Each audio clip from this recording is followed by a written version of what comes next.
Les amis, bonjour.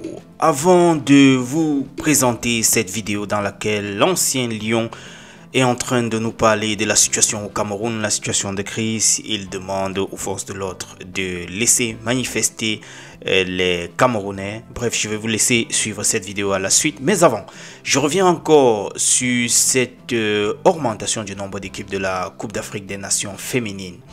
Alors là, c'est une note, n'est-ce pas, venant du Caire le 3 novembre 2025.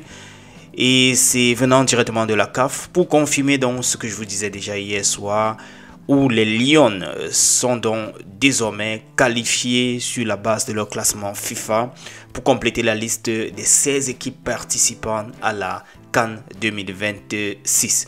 Alors, nous avons donc en première place le Cameroun classé 66e, la Côte d'Ivoire classée 71e, le Mali classé 79e et l'Égypte classée 95e.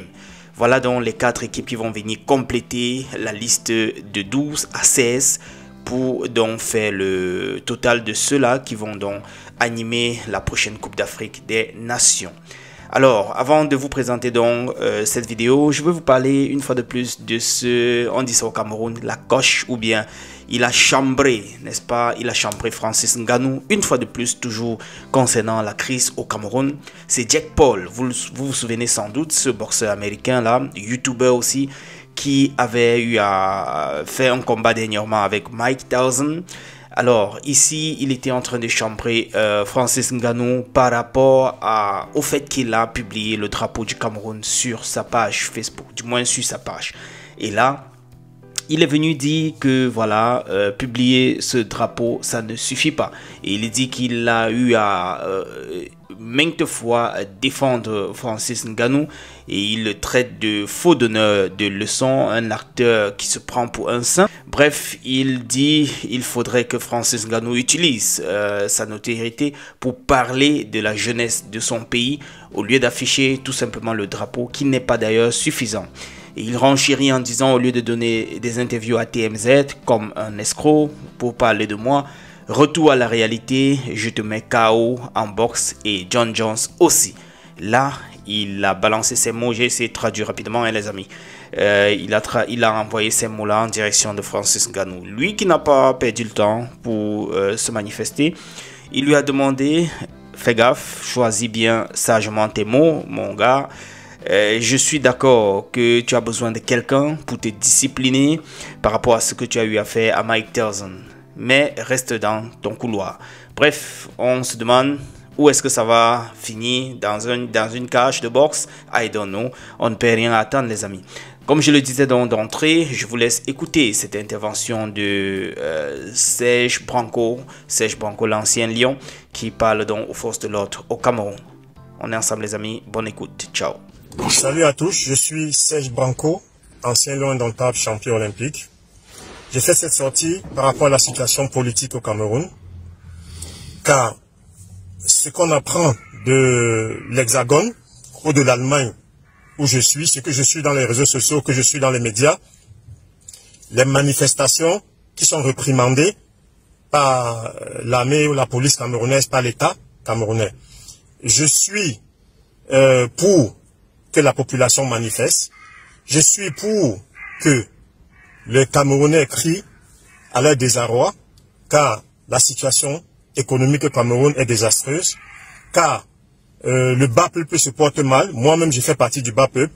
Quand tu sais là où j'ai grandi, Bepanda Kasmando, Noubel quartier Bana et Noubel quartier Ngangé, tu comprends que ce bas peuple-là, je me retrouve en eux. Je peux comprendre le désarroi, je peux comprendre le désespoir qui abîme la majorité des Camerounais actuellement, car j'étais 3 ans au Cameroun, je suis parti du Cameroun en 1996, je suis revenu en 2021 où j'étais accompagné du président de la FECAFO, le Dr Samuel Eto'o, dans son projet de donner sa grandeur au football camerounais. J'ai eu cette opportunité de passer 3 ans à Yaoundé et j'ai eu à toucher du bois les réalités actuelles du Cameroun. Je pense que la situation après l'élection du 12 octobre, après que le Conseil constitutionnel a dû proclamer les résultats, c'est tout à fait légitime que si le peuple se sent bafoué, que si le peuple sent que sa victoire lui a été volée, qu'ils descendent dans les rues et qu'ils manifestent pacifiquement. J'insiste bien sur le mot pacifiquement. Car je suis contre toute violence. Je suis contre tout ce casse, tout ce qui casse là, tout ce qui agresse, tout ce qui vole, tout ce qui brûle, doivent être arrêtés, interpellés, traduits en justice. Car c'est pas ça la démocratie, c'est pas ça la c'est pas ça la liberté d'expression. Mais j'aimerais que mon parti, le RDPC, dont je suis membre, je dis ici que je suis membre du parti RDPC en Allemagne, dont je salue ici le président de la section RDPC Allemagne, Alain Jock. Je salue mon président de la sous-section RDPC du Essen à Francfort, Charlie Sobgui, et j'appelle les autorités et les membres de mon parti, les dirigeants du RDPC qui sont aussi dirigeants du pays et qui sont au pouvoir, à beaucoup plus de retenue, à écouter le cri de la population, à écouter les pleurs des Camerounais. Car le Cameroun, la situation économique au Cameroun, notre situation économique, à ce qu'on entend dire, à ce qu'on a vécu, à ce que j'ai touché du doigt, est catastrophique.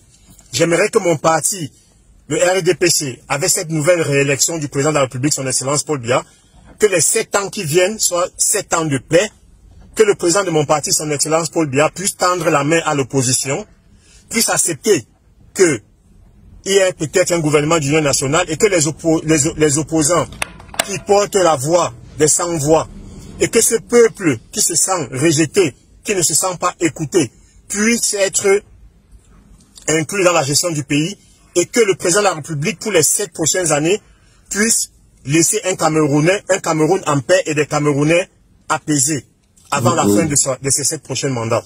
Vous avez les divisions au nord-ouest, vous avez le Boko Haram à l'extrême nord, et maintenant vous avez des problèmes de tribalisme qui montent.